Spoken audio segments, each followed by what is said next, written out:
Friends, I have enjoyed our 5-week journey together so very much. So before we prepare for our last session, I just want to take a moment to say thank you. Thank you for the investment you made before you came to class and truly being prepared, doing the self-reflection, doing that work that God asks of us. And then when you came to class, you were open, you were ready to learn. And it was beautiful to me. I felt like it was almost sacramental because as the Holy Spirit would drop into our class and offer us gifts of revelation and beauty, then we got to partake of that together, almost like being at the communion table. And so to be able to have that over Zoom has been a real blessing for me, and I'm so grateful. As we get ready for our class on the last session, I want to review with us the order of the steps of faith, and you're going to see those come up on your screen. But remember, we talked about that step number 1 is to know God's goodness and trust that it is true. Step number 2 is to surrender your will so God can direct your life. Step number 3 is to receive forgiveness so you can live out of the grace that has been extended to you. And step number 4 is to choose what God asks and act on what God asks. This last step, step number 4, moves us squarely to what we call sanctifying grace. So let's remember together that we talked about God's grace, which is God's unmerited favor, extended to us always, available to us always, given to us as a gift always, and always offered to us at God's initiative. And we talked about how this grace is so beautiful because it meets us where we are. In prevenient grace, it meets us before we're ever even aware of it. It's God's wooing to us. It's the grace we see in the rearview mirror. In justifying grace, this grace meets us in that awareness we have that we haven't lived up to what God has called us to. And that is the grace then that provides us what we need to be able to receive it fully. And therefore, we can find the promises of salvation that have been given to us. But until we're aware of them and until we're able to fully integrate them, receive them, live out of them, they can't become real to us. And so justifying grace is what makes that possible. And then we have sanctifying grace. John Wesley, the founder of the Methodist movement, would say that's the grace that perfects us in holiness. I think that's such a beautiful phrase. He would say that is the grace that leads us toward that full and abundant life that we've heard so much about in the scriptures that we've studied together. This understanding of grace, that it exists in 3 phases, is uniquely Wesleyan. John Wesley developed this understanding to go along with what he called the way of salvation. And as he was trying to help the Methodists of the 18th century in England live that deeper life of faith through the way of salvation, he envisioned that process in, get this, 13 steps. I mean, we have really condensed it. And he would also say that generally speaking, as a person is intentionally living out a life of faith and engaging in several different spiritual disciplines, it will often take them on average 18 months to be able to experience an assurance of salvation in their life. So I just want to say that 5 weeks is really not that long, and we are in process. So if we're not there yet, it's okay. Experiencing this sanctifying grace that God promises us takes time, it takes intention, it takes accountability with other people, it takes practices of prayer, right? It takes attending on all the ordinances of God. That's what John Wesley would say, but I'm here to tell you, friends, it's worth it. It is so, so worth it. So I want to offer you one final metaphor. I hope that this will help in our conversations tonight. I want you to think of starting a car. Grace, friends, is the key that starts the ignition.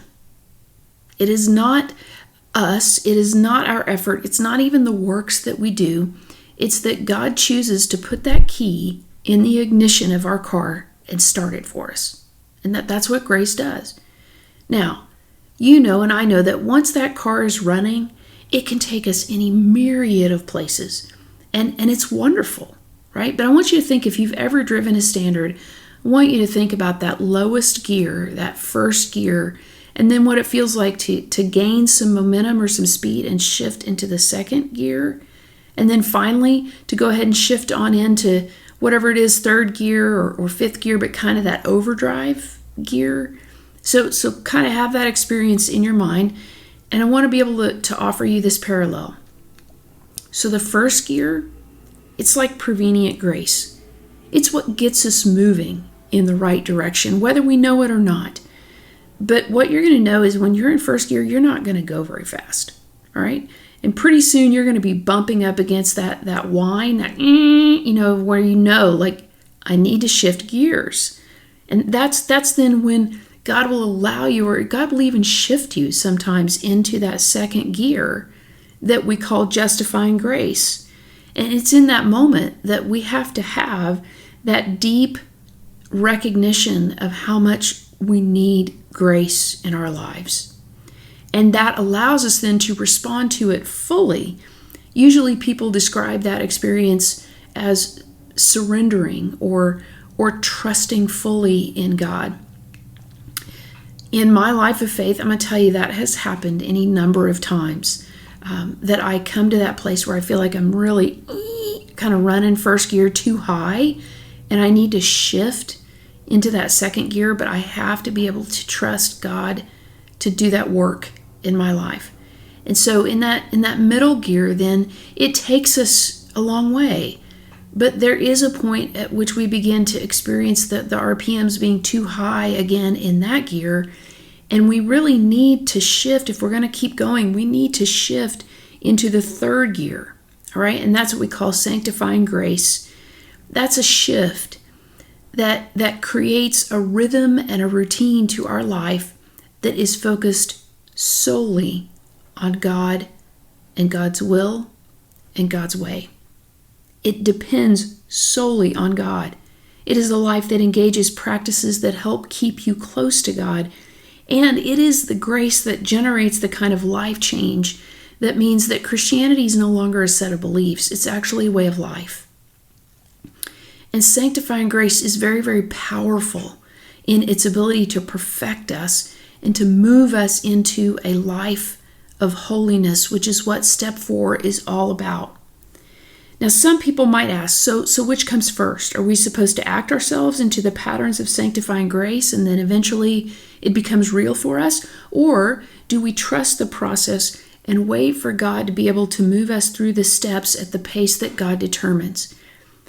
I'm just going to tell you, for me personally, what I've learned is I tend to lean towards the latter expression of that. I tend to think that we need to trust that process of those steps and take them at the pace that God has for us. And the reason I say that, friends, is because I think one of the biggest barriers to the spiritual life is our need to be in control. And the more we lean into, I'm going to do this, I'm going to figure this out, the less God can be active and working in our lives. And so I tend to say, let's go back to those first 3 steps and figure out where are the roadblocks that we're experiencing in our own life of faith. So as we prepare for class tonight, I want you to go back to those first 3 steps. Number 1, know God's goodness and trust that it is true. I don't know if you remember this, but in that first session together, we talked about remembering our baptism and hearing God speak words of love and claiming over us, knowing that God made us just the way we are, and that in that way that we have been created, we can fully live out who God has called us to be. We can take upon ourselves the yoke that God has for us, knowing that it won't leave us weary. It will actually bring us life and freedom and all good things. So that's the first step, just knowing God's goodness and sort of resting in that and trusting and knowing that it's true.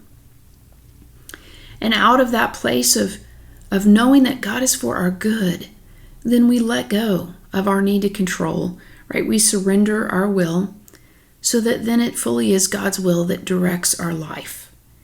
And out of that place of surrender, then we're able to receive the great gift of forgiveness that God wants to give us so that we can live out the grace that has been extended to us. Here's the question I want you to think about as you come to class. Where are you feeling blocked?